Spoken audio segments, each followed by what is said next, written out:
right. Good evening, ladies and gentlemen. We are here at the Creative Perceptions podcast, where your dreams meet your reality. This is like the third or fourth reboot, but hey, we're gonna get it right this time.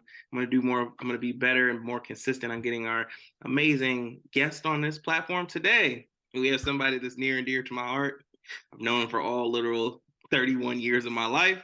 We have Mr. David Rogers, my dad, a government professional, entrepreneur, a believer, a father, a brother, a son. Hello, sir. How are you today on this Thursday? Thank you for finally coming on the podcast. I know it's been a delay on my part, so thank you for working with me and for being flexible. How are you today? I'm doing outstanding. I'm glad to be here. I've been following your work, so I'm excited about the opportunity to see myself on here. I'm the old head, so just a chance to speak from the old head point of view. All right, listen, we love to hear, we love to have different point of views, and we love to definitely make sure that we're getting our knowledge from the roots and the trees. So we're going to start off with our first portion. It's called Let's Talk. So this is kind of like our vibe out session. This is kind of just like the meat and potatoes, so to speak, of the first part of our interview. So I'm going to start with a series of questions. Definitely feel free to give your answer. We want to hear from you. It's going to be interactive. So what was it like childhood-wise growing up in Roxborough, North Carolina? We hear the Charlottes, we hear the Greensboro, we hear the Tobacco Roads, we hear the Durhams. What was it like growing up in Roxborough, North Carolina? And I always get this question: where is Roxborough? So my answer is always it's north of Durham and south of South Boston. So we're right in between. Growing up in Roxborough, we had a population of about 8,000 people. Only had one high school. My graduating class from high school was like 432 people. We was a class 4 high school. Back then it was called Person Senior High School. It was Roxborough. Now it's Person Senior High School. My grandparents was farmers. My father drove a truck and my mom worked at a mill.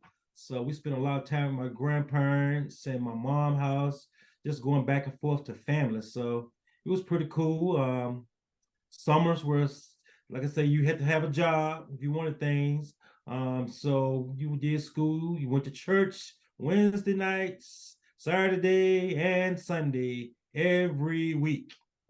So my mom was the enforcer of that. I used to be the class clown in the little church service because you had to have something motivating to do. But it was pretty cool growing up. It was more family structure. We ate together, breakfast, lunch, and dinner. You know, you had your family come visit you from the city, and they get your bed because I was the only boy. I had 2 sisters, so they would take my bed. I was happy when they went home, but just the same thing growing up. Black and white television. We didn't have color TV back then. I had my own little TV with only 4 channels, channel ABC, CBS, UHF, and NBC. Those were the only channels you had. Oh, wow. Yeah, so that's pretty much what I did. It was normal. Okay. I loved how you kind of touched upon family. You kind of touched around the small community, and then you had like the consistency, kind of like the fruit or the foundation being in work, but then still having that family aspect. What made you? Why the military, and what takeaways did you have? You served in the Marine Corps. Anytime when you're around, as you can see in the background, you have your picture in the back. You have your flag, all all your quotes and things of that nature. What made you choose the military? Especially being the time consideration and when what was going on when you originally joined, like in the world and things like that. What made you join? What made it appealing for you? Well, a little rewind. When I was in middle school, our middle school was 7th grade, 8th grade, 9th grade. Mm-hmm. Then you got to the 10th, 11th, and 12th. So when I was in school, college wasn't on my mind. So I was mechanic, carpentry, and bricklayer was the things I did in school. So bricklayer had a bricklayer teacher named Mr. Clack. So he would get us summer jobs in the summer in my 11th and 12th grade where we could make money. So at 17, I was making about $18. I was laying bricks. So in my mind, I was going to lay brick forever. And then when I graduated high school in 1984, I was laying brick in the summertime, making $25 an hour. And then when November came, I was in the unemployment line. I'm like, okay, how does it work? So, the senior bricklayers got the jobs, and the rookies, we call them apprentices, they didn't get jobs. So the funny thing was, I had taken the ASVAB test in the 11th grade. So I scored high. I think I scored like 850 something. So I took the test and I was going to join the Air Force. So I was in the Air Force on delayed entry program. I took the test, and then '84 July, I met with a recruiter in July of '84, and we did the delayed entry where I was supposed to go into the Air Force November of 1986, and so I had to wait. It was like the summertime. I was laying brick. That next summer I was laying brick, and God always comes into the picture because I was laying brick, and this Marine recruiter, we was building a recruit station for all the branches. And this Marine recruiter came up there every day in his dress blue, say, "Hey, look at y'all all dirty, got sand on your face." He said, "Look at this uniform. You could be wearing this uniform." And I was like, "I ain't trying to hurt. I'm going to the Air Force." He said, "You don't want to go in the Air Force?" I said, "Yeah, I do." He said, "Well, we want you to take the ASVAB test." I said, "Already taking the test." He said, "Oh, yeah." He said, "I can have you the Marine Corps on your birthday laying brick the next day." I said, "They got brick in the Marine Corps?" "Oh, yeah, you can lay brick all around the world." I fell for that lie. So on July the 19th, I was standing at Paris Island in those feet print getting hollered at. So that's how I got into the Marine Corps. I think that was the best for me because I was the kid that was yes, ma'am, no, sir. My grandparents told my sister, "You need to be more like David. He's quiet," but I was the slick one. But the Marine Corps was the best for me because it forced me to grow up and understand that I had to work for things and have that self-discipline. So that's how I chose the Marine Corps. I think it was the right decision for my personality, my attitude at the time.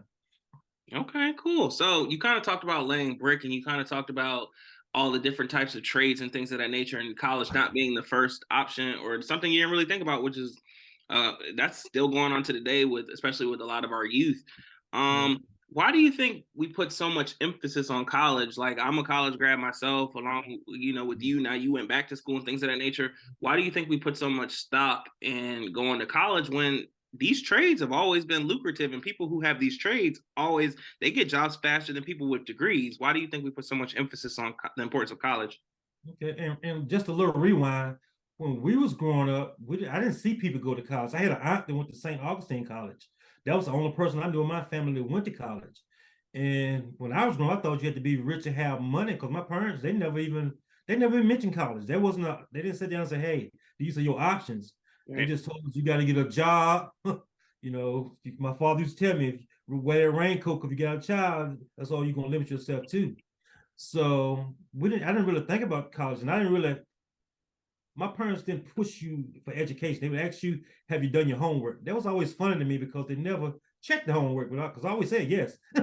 So school wasn't really pushed like that. And in school, the teachers, they would tell you, "Yeah, you may go to college, but you may want to consider doing this job." And I didn't even realize what that was at the time when they were saying that. But I had this one teacher named Miss Wiggins, and she used to always say this: "You are a young black man. You can go anywhere in the world you want to go if you apply your mind. Apply your mind." She used to always do this: apply your mind. I ain't paying no attention. But to answer your question, I think college is important. I really do because for two reasons. For one, is for a child has never been away from home, it gives them a chance to become a young adult, understand how to suffer a little bit, where you got a little bit of money and you got to go to these classes, you got to be responsible going to your classes. Mm-hmm. Well, I think that's important, but also gives you something that can't nobody take away from you. I believe knowledge is power if you know how to use it and apply it. And I don't, college is not for everybody, but it gets you in that door. Once you get in that door, then everything else comes out. But sometimes you can't get in that door if you don't have on that piece of paper some type of college degree. Right. That's how it was at the time, but well, you probably ask me later, but I don't see it the same way right now because the workforce is changing. Gotcha. Okay. Well, I appreciate that answer. And that kind of it's a slight. We're gonna take a little pivot to the right. Okay. Let's talk about corrections. You worked in corrections starting out after you get out the military, trying to figure out a niche and things of that nature. How did you land upon corrections? And then what were some of those traits that you took from the military, your upbringing to kind of help propel you into that area? Right. Well, I got into corrections because um, my wife at the time, she got orders to come to Virginia. So I had a job when I first got to Virginia. I came to Virginia in May of 1993. It was either May or April 1993. So I had a job. I had a certificate in computer repair, where I repair electronic things like that, TV, VCRs, monitors, things like that. So I actually had a job repairing monitors. I was making 20, everything was 20 or $25 an hour when I first got to Virginia. So I was making $25 an hour. I was going to work from 9 to 5, and the manager one day said, "Hey, I got some great news, DL." They call me DL. He said, "The company is growing." I said, "Good." He said, "Yeah, but we're moving to Philadelphia. So the good news is you can come with us." We just moved to Virginia. So I had to find a job. So I want to have a job that I could get the same structure. What I mean by structure is, you work, you get paid vacation, you get leave and stuff like that. And it gave me a chance, that rank structure. I like that structure of the military. So that's how I got into corrections. I applied for every facility. So the first one that called me was the first one I went to. So I went from the military making about 32,000 a year to corrections, and I got my first paycheck. I was like, "Hey, they made a mistake. I only got $500 for 2 weeks." They said, "Oh no, don't worry. They didn't take all the hours away from you." I'm like, "What do you mean? It would have been less." So I made $16,388 the first year as a correction officer. Wow. I made more but I had overtime. But I couldn't quit the job because, I had a 3-year-old child, and bills was paid, had to be paid. So that's how I got into corrections. But I learned from that job this, and it's just like the same thing in the world now. People complain all the time. I don't care what you do for them, they're gonna find something to complain about. So everybody kept telling me you can't get promoted because you ain't been here long enough. But I just watched who was complaining, what jobs was complaining about. So I applied for a supervisor position after 14 months, and I made sergeant's the first line supervisor. So I made that, and then it became like the military. It was just you put in the work, you got diverse people you supervise, and you can promote up. And that's how I got into corrections. And I had many chances to leave corrections, but I actually like it because every day was something different. It was truly like every day you go to work, you don't know what to expect. It was something different, and you had to deal with people a lot. So I was used to dealing with people from going to church and from the military, because the military is one of the most diverse places I've ever been, because I went to a lot of different countries and things like that. So DOC was similar to that. But it's been a great career, and I've learned no matter what job you have, you got to deal with people and all the stuff that comes with people. But that's how I got into corrections. And what was the second part of your question? No, you answered both of them. You Yeah. kind of talked about the takeaways and then how it connected to the military and then your upbringing. So you're in corrections, but now you work for the government. What was that transitional piece? Because some of the tasks as you elevated transition, you still do some of the same things, but it's in a different umbrella. So what was that transition like to the government? I know corrections is a part of the government, but as you started to go to the academy and things like that, how did that transition take place, or was that part of the leadership that you were talking about moving up into after that said time? Right. Well, when I was a sergeant at the institution, so you got you I worked a swing shift. I worked 12-day shift and 4 to 12 shift, because I was like a relief supervisor. That's 12 at night to 8 in the morning, 4 in the evenings, 12 at night. So you supervise. I had like 8 people I supervised, but it's a whole lot of sergeants and different people on the shift. So it's more, you got to be at this place on this time. Come in, you do this, you do this. It was like 5 things you did every night. That drove me crazy because it was the same 5 things every night. The way I got to the academy was I had been and had went to DI school in the Marine Corps. So I was talking to my institutional training officer, and I told him I did training before. So he said, "Hey, we need some trainers. You want to teach training part-time?" I said, "Yeah." And then they sent me to MCV as a sergeant, and they gave me a brand new staff and told me I need to train that staff. So that's how I got into training. So I started going to the academy as an adjunct, just teaching different classes for about 2 years, from about 97, no, about 3 years, from 97 to about 2000. And then I applied for captain position at the academy in 2001. I got it the first time I applied.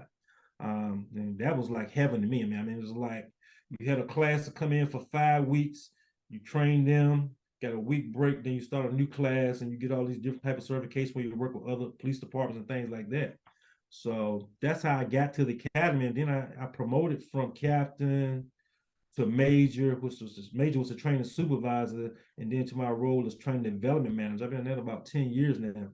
But that's how I learned what my purpose is. My purpose is I like to help people where they are. It doesn't matter what age they are, but to teach them a skill and see how they take that skill and apply it to their job, and how appreciative they were to get that skill.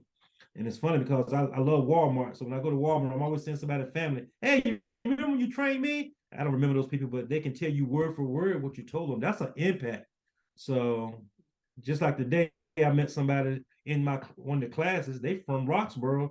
Their grandmother graduated with me in '84. So it's a small world.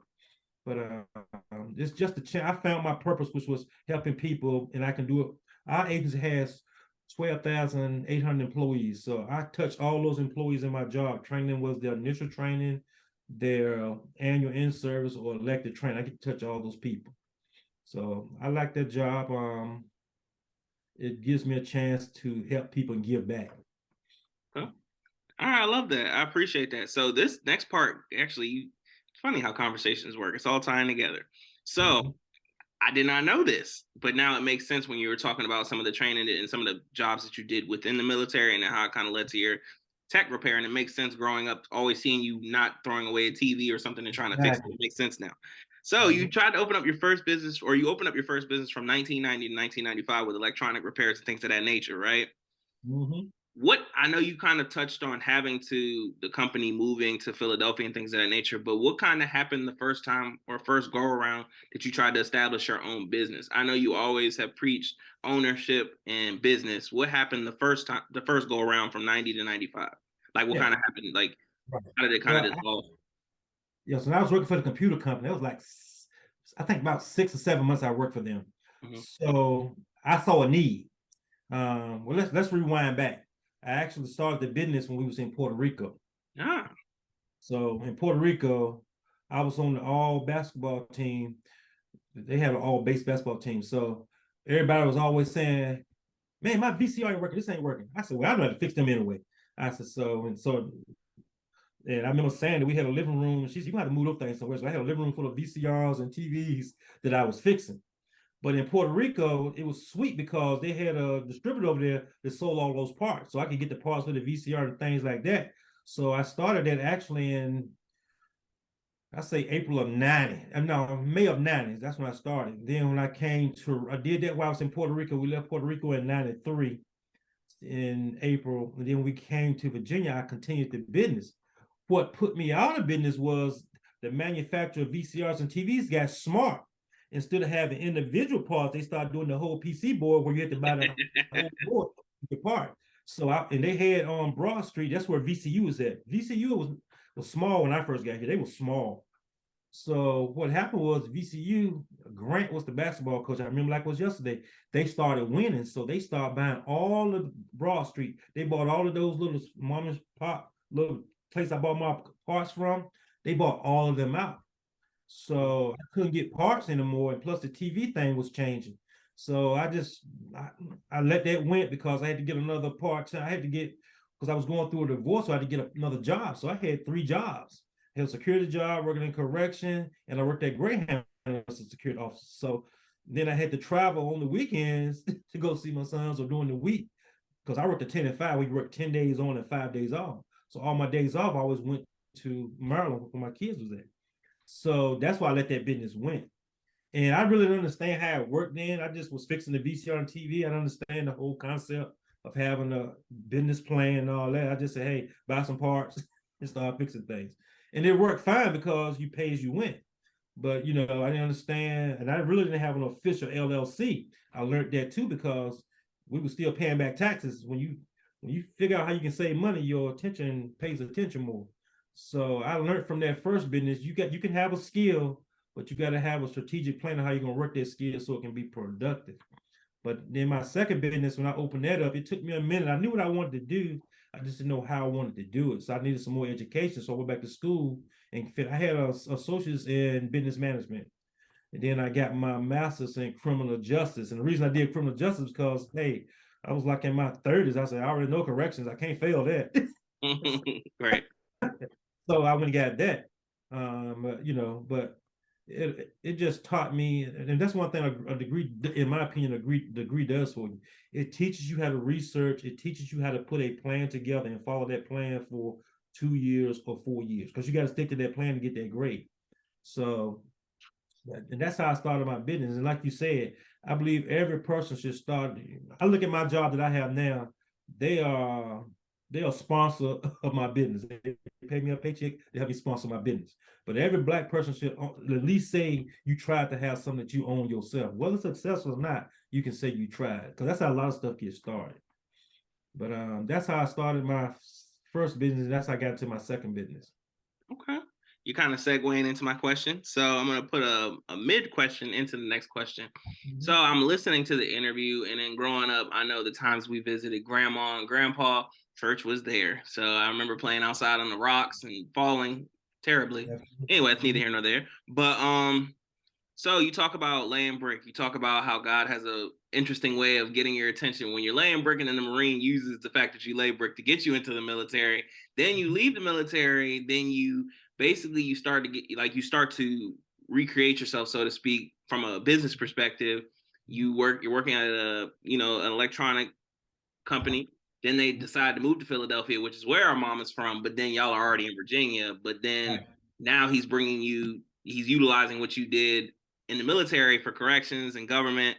Then you try to go into your own business. It doesn't necessarily provide fruit at that moment. Well, it did, but not at that moment that you can see, right? So then we fast forward all the way to 2015. You start DLR PDS. Mm-hmm. How important is faith to you? Because even I know growing up, I know that God was always there and it was always talked about. But I feel like as I got older, I feel like you were going through your journey.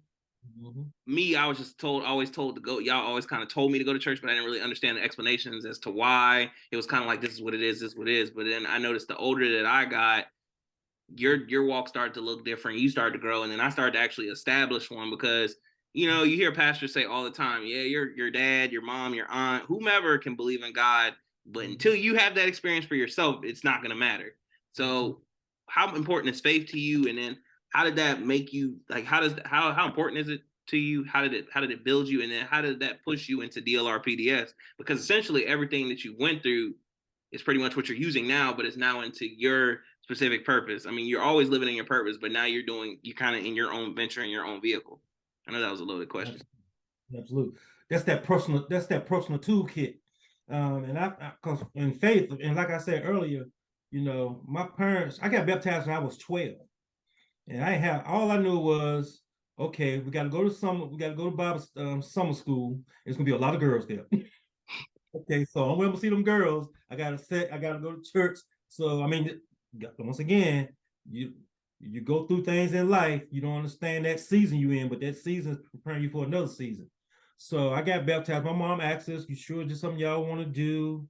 And I said, "Oh yeah, I'm ready." So I can remember Reverend Graves was the preacher I actually got baptized in a river. That was the amazing thing, in an actual river. I wasn't scared of nothing. The man was like 80-some years old, but that was a faith move. But I got baptized, and I understand. But my whole time in the military, I mean, I've seen some things. I've seen death. I've seen this.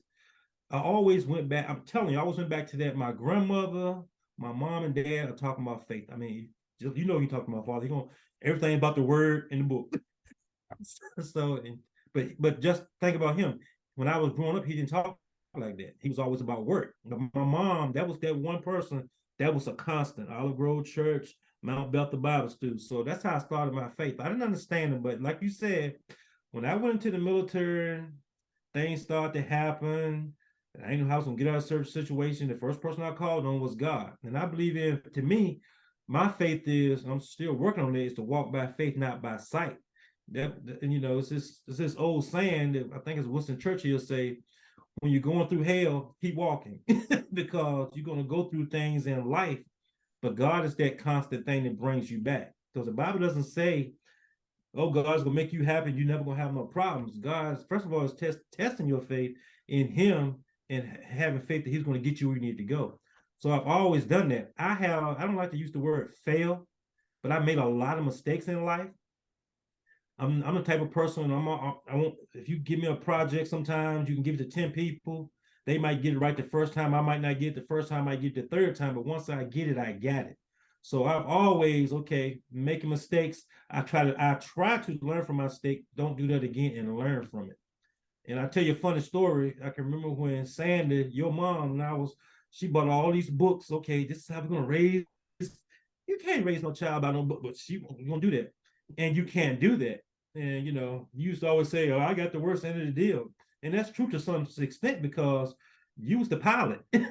Okay, let's see if this works with Zach. But we learned with Dorian, and y'all personalities are different. But I had to learn because one of the things I had to learn with my kids is okay, if you can't say you modeling something doing the opposite. Or if you modeling right, you got to explain, be transparent, and say why you're doing that. So those are lessons I learned as I went on. So, but once again, my parents did a great job raising me. My father, their job back then was to put food on the table, put clothes on your back. That was their way of showing they love you and they taking care of you. They didn't walk around saying I love you and all. That wasn't that type of generation. I can remember the first time my father hugged me when I came from boot camp. I thought I was gonna have to put a move on him because he never did. He never did that, so I wasn't used to that. But once again, he remember, like you said, he was now starting to go through his journey because God has a way of humbling you. You can have a good job. He can bring. My father went from driving a truck to driving a trash truck because he lost his job. But one thing I look at my father, he has never complained about nothing. His favorite saying is, "It could be worse." So I seen all that. That helps me keep my faith. I seen, and I looked at my mom. I was doing their will, and back those days they was making $12,000 for the whole family. I mean, so all that stuff started to come in. And as you get older, you don't understand some of the things your parents do till you start going through things your own self. Then it starts to make sense. But like all that comes back to God and faith. In my book, I can't speak for everybody else, but I believe in God. I made a lot of mistakes. Sometimes I couldn't understand why I couldn't get things on the first. I just couldn't understand it. Everybody doesn't get. It's not how you start; it's how you finish. So I learned that. So going through the military, the PT and all that stuff wasn't a struggle to me. The hard part with me was keeping my mouth closed. And if I thought something was right, well, they don't see it that way. I had to learn that the world's not revolve around me. But you make mistakes, you learn from them, and you try to get better. And when I started my business, I knew I had the talent to do it. I didn't know how I was going to put it together. And I know I didn't have a lot of money because I didn't want to use a bank. I didn't want to do that. I want to be able to pay as I go. That way, if I mess up, I ain't really lost nothing but time. So that's how I started DLRPDS, and that's what DLRPDS is: help people grow professionally and personally. That's my whole thing, to meet their level of success, not nobody else's. What your level of success is, and that's what I tell any client I get. And nobody's perfect, and I have no problem sharing the mistakes I made because how you gonna tell somebody else to correct their mistakes? You're not even saying that you can make a mistake. But that's how I got from there to my business. But yeah, God is every morning at 4:15. I read my word. That's my time to read my word. Sometimes I understand it, sometimes I don't. But I'm going to give God that time, uninterrupted time. And I try to live that. And I try to take what I read or whatever and put it into my day. Does it always work? No, but I try to live, because if you're going to talk about the kingdom, you need to model the kingdom in my book. Okay. So we kind of touched on it already, but take us back. Okay, we talked about DLR PDS and what it stands and what it represents, or at least we kind of touched the surface. How did it come to fruition? Like, when was that epiphany in 2015? Or like, I have something that I need to retry this, or I need to try this. How did that come to Right. Well, it actually started in 2000 and around about 12. I work at an academy, so I was at my job. I was teaching a course on nutrition and wellness. That's how I started. I was teaching that class. I think I scheduled 6 classes that year, and I ended up running about 20 of those classes. It just amazed me how the people was interested in basic nutrition and working out. So I was doing that, but I'm like, hold up, I ain't getting paid no money or extra money for to do this. So then I started doing it after hours for certain people. So then I said, well, if I'm gonna do this, I'm gonna make a profit off of this, but I want to do it the right way. That's how that got started.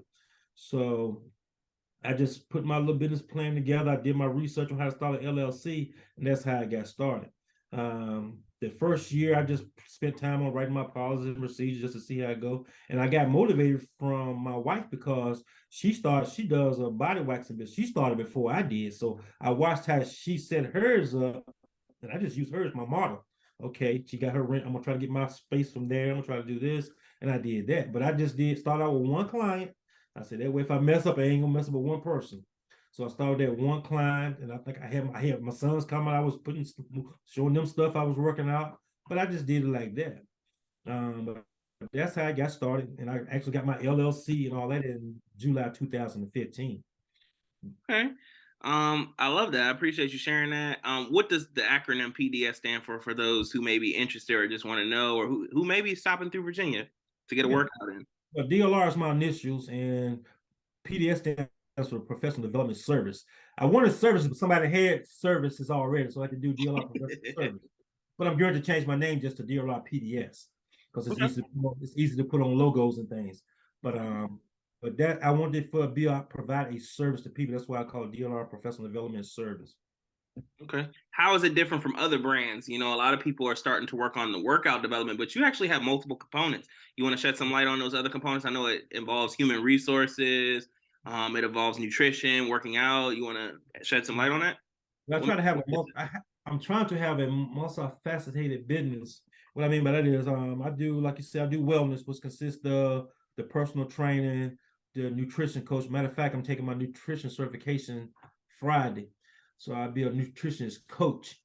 And I'm a SHRM certified. That's a Society of Human Resource Management certified professional, which allows me to do a lot of things: consulting, training, and anything that relates to human resources. So, like right now, I have a couple of people where they start their small business. I help them write their business plan. I do a lot of consulting with people that have HR issues, like they feel like they've been harassed or something like that. I show them how to write up their paperwork like that. I write interview questions, write job descriptions, and things like that. And I also do EO investigation for the federal government. I've been doing that for about just 2016. So I've been doing those for the federal government. I mean, that's basically, I have a contractor. She calls me, she assigns me a case, and I contact the people and I do an investigation based on a bias of discrimination or some type. So I'm trying to do that. And my goal is right now is just me, but my goal is to build my team where I can have other people help me with that. But that's where I'm at right now. It's going well, and I'm intentionally taking my time developing piece by piece. I'm not an expert in the marketing part, so I'm doing a lot of reading there. But like I say, if you're not in that field, you can read something that really doesn't make sense. So I like YouTube videos because they work better for me because I can actually see practical application how it works. Absolutely. We're trying to do. We're small. We're located in Richmond, Virginia. Have my own little spot. But DLRPDS is on my Instagram and all my social media contacts is the same name. So that's where we at. All right. Cool. So, you know, this question was coming. How do you not break conflict of interest when opening this business? I know that they're teetered. You do, you know, your day to day, your professional business. A lot of people. We're going to talk about that a little bit next about pursuing dreams. But for now, how do you avoid breaking that conflict of interest, and how do you keep an even balance and stay on the common ground? Right. And a lot of my conflict of interest is paranoia on my part. Because I'm a training development manager in my job. So basically what I'm responsible for, I have 6 training units, and they train various things, whether it's correctional officers, probation officers, counselors, nurses, they train different things. I'm also a firearm instructor, defensive tactics instructor, chemical agent instructor, vehicle operation instructor, and I'm different type of instructors. So those things I don't train in those areas because, in my opinion, if I'm being ethical, if I'm putting all the effort in those things, I should be doing for the job they pay me for to do. So I try to stay away from those topics. So that's why I focus on the wellness and the HR stuff, because as a training manager, those are not my role.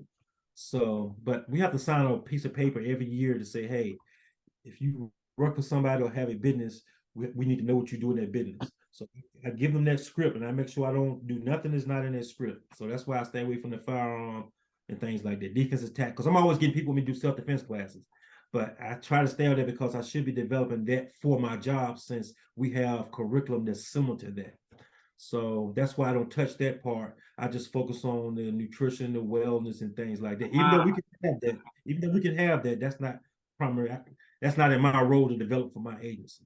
So that's what I mean by my conflict of interest. It's my own paranoia because I'm the type of person, I don't even want the appearance that I'm trying to do it. So I'm very careful with that, because it took me I just allowed Facebook to interact with my Instagram this year. Right. Okay. Cool. All right. I appreciate that. And like the one thing you inspire me, you know that. The one thing that you always stay on me about, like, pursue your business. And sometimes I just be like, I'll get to it when I can, or I'm like, why does he keep pressing me about it? But it is nice to have your own. And then we spend so much time. You talk about it, and then The Rock talks about it all the time. All right, you're building somebody else's dream, but what are you doing for yourself? So Absolutely. I just want to say I appreciate you, and I definitely give you your flowers on that, and I definitely learn a lot from you all the time in multiple facets of life. I feel like with you, every week is something different that I'm learning from you. So it's always like a revolving TV show. So I appreciate you for that. Well, Um, just remember that the reason that it's important for you to start that business, you don't did the hard part. You got your masters and all that because like I always tell you and other people, everything you do is going to prepare you for that next season. But just think about it. If you already got your business established, when you put that on they don't ask you, okay, when did you start the business? What's the date and time? They don't care about that. They want to know the date it was established. So if you establish your business in 2016 and you don't do that with until 2020, who cares? But you establish it and you already been established for that period of time. And plus, it gives you time to make those errors because you just using the money you got in your own pocket. You ain't quitting no job. So that's why that's important. But you got a lot of potential. And like I tell a lot of black men, just think of all these people that have made it. If they didn't just step up on, like you said, on faith, they would still be sitting there, well, coulda, shoulda, woulda. you know, and then this kind of segues into our last question for the first portion of the interview. Why is leadership so important, and how do you lead? I think leadership is important because people are lost if they don't have direction. And to me, leadership is not based on a position. You can have a 13-year-old leading a 50-year-old if they have that experience in that area. But leadership is because that gives consistency and it gives a sense of direction of where we're going. Because people can stand around and talk all day and do all this stuff, but where are we going? What are we doing? And my style of leadership is this: I lead by example. That's my lead by example. Whether that's good or bad, I like to lead by example, and I like to be transparent and humble. You know what I'm saying? Because you can have all the knowledge in the world, you can have all the talent in the world. If you don't have a work ethic and you're humble and you don't share with other people, what's the point of having if you're not going to share with other people? And meet people where they at. Stop trying to get people where you at, meet them where they at. And then once they get there, then say, hey, where you trying to go? This is how I can help you, or this is who can help you. So I like to lead by example. What I mean by that is I'm not going to ask somebody to do something I won't do. If I've done something wrong, I'm going to tell them that it's up to them what they do with the information. But be humble, because if I'm up here and talking to you down here and that's how you feel, it's going in one ear out the other. But most leaders, they focus so much on all the things they have that you can't do it by yourself. So that's why it's important to me to be humble, communicate with people, and lead by example. And I try to do that with everybody because that way we learn from each other. I'm a life learner. When I'm life learner, I'm 56 years old. I try to learn something every day. I learn from my sons. I learn a lot from them. Matter of fact, y'all my role models because, like I say, y'all done things at y'all age that didn't even enter my mind at 30 and 22. And your younger brother, I can't even keep up with him. I mean, You and me both. but that motivates me. And what I do is I take that stuff and be like, hey, I tell people in my job, hey, have y'all thought about this? You know what I'm saying? So that's what a good leader does. Understand, and if you want to take it biblically, a good leader is that one that's willing to sacrifice for to see somebody else do well. Indeed, touche. All right, well, that's the first portion of the interview. The Let's Talk Current. Let's keep up with the current. Now we're going to go to our second part, which is Quick Strike. I used to work at Foot Locker. I was a huge sneaker fan. I still am, but that 30% discount not in my pocket does hit differently. So these answers, they're going to be single questions, but then you're only going to be you can only answer one or two words. So some of these are personal, some of these are random. But my first one is, are the Steelers in good hands with their current structure as a franchise and with their current quarterback? Definitely not. Okay. My dad is a lifetime Steelers fan. They had 6 rings. They have 6 rings, so you got to see the good times. So now you got to go on the bet. No, I'm kidding. All right, next. Are we seeing a revolution? Are we seeing like a rebirth or another revolution or awakening in Black and brown owned businesses, whether it's male, female? Are we starting to see that come back, especially with the booming of social media and stuff like that? Somewhat. Okay. All right. We'll definitely unpack that on a later segment. Mm-hmm. Is health still wealth? Absolutely, 100%. I'm sorry. Yeah, 100%. You're good. All right. So that was it for our quick strike. Then last section of the interview today, all caps or no caps. So, one of our popular phrases is that's cap, meaning it's a lie. So if the answer is all caps, that means it's a lie, and you would answer with that. If it's a true statement, you're going to say no caps because it's the truth. So, as we know, the Black community, we struggle with keeping the dollar in the community. I believe it doesn't stay longer than 17 hours. Forgive me if I'm wrong, people. But the Black dollar will get better. We will be better in the Black community with keeping the Black dollar in longer. All caps or no caps? All caps being a lie, no caps being the truth. No caps. Okay, cool. I like that. I love to hear that. The Lakers will win another title before 2030. All caps. My dad is also a lifetime Lakers fan. Huge Magic Johnson, James Worthy, Kareem Abdul-Jabbar, Byron Scott, Coop. Yep. Who I did not know coached the Los Angeles Sparks. Yep. I did not know that. Okay. That part I don't know. I know that the what's his name? Dr. He used to be the owner of the Lakers. I cannot remember. Dr. Buss. His son, they sold it. I didn't understand why, but that's neither here nor there. Michael Jordan is still the greatest basketball player of all time. No caps. Okay. All right. Well, so we're nearing the end of this interview. It's definitely been great. If you could have a billboard of any saying published for you, what would your billboard say to the world to kind of help inspire or to help provide a message? What would your billboard say? The ultimate measure of a man or a woman is not what they stand in times of comfort and convenience, but what they stand in times of challenge and controversy. What does that mean to you, really quick? That means when things are good, everybody can be good, but when things get hard, can you still do the same thing, be that same person, that consistency? Everybody can be good when everything's going well, but when stuff hit the fan, can you still keep going? That's a word. That sounds like a quote from Dr. Reverend Martin Luther King. Sir. Okay. All right. And where can the people find you at on social media? What are your handles? Like, what are your Instagram name or things like that? Where can they find you? On Instagram, they can follow me at DLR PDS. On Facebook, they can follow me at DLR PDS or David Rogers. On YouTube, my YouTube channel is DLR PDS. All right. Well, Dad. All right. All right, sir. Well, we thank you for all that you're doing for the community. Thank you for being an outstanding father, son, husband, entrepreneur, businessman. Thank you for adding to the community. Thank you for continuing to make the world a better place than what you started in and making it better every day. Thank you for joining Creative Perceptions. This was an episode featuring Mr. David Rogers. Till next time, people. All right. Thanks. Peace.